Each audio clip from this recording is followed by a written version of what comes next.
Le travail est sur la croissance des nanophiles de silicium par une méthode de chimique qui s'appelle la PECVD, la décomposition chimique en phase vapeur activée par un plasma. Par le mode de croissance VLS, vapeur liquide solide, assisté par des catalyseurs métalliques. On appelle VLS à cause de différentes étapes par lesquelles passe le silicium.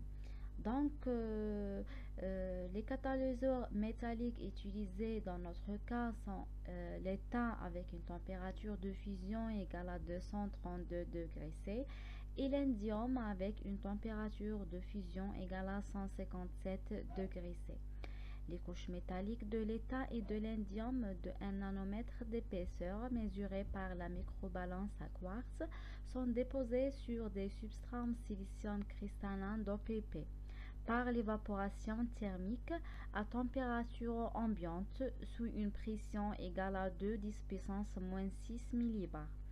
Après, on a introduit une couche dans la PECVD place fil et on a injecté de l'hydrogène et on a fait un recuit pour réduire la couche oxyde et pour former des nanobilles et nanosphères métalliques.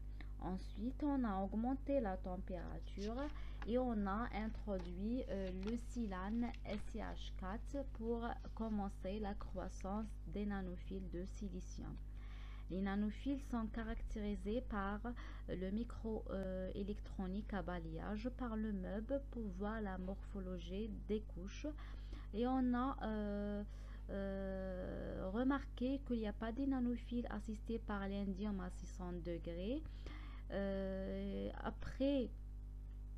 Et d'après la courbe de la pression de vapeur en fonction de la température, l'indium a une pression de vapeur bien supérieure à celui de l'étain à 600 degrés.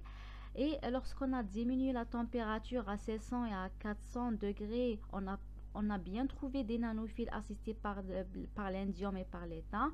Pour l'indium, il y a juste un peu des nanophiles qui sont de forme cylindrique parce que ils sont camouflés par une couche amorphe, une couche de silicium amorphe due à l'évaporation de l'indium à ces températures. On a remarqué aussi que la longueur du fil diminue avec la température. Et voilà.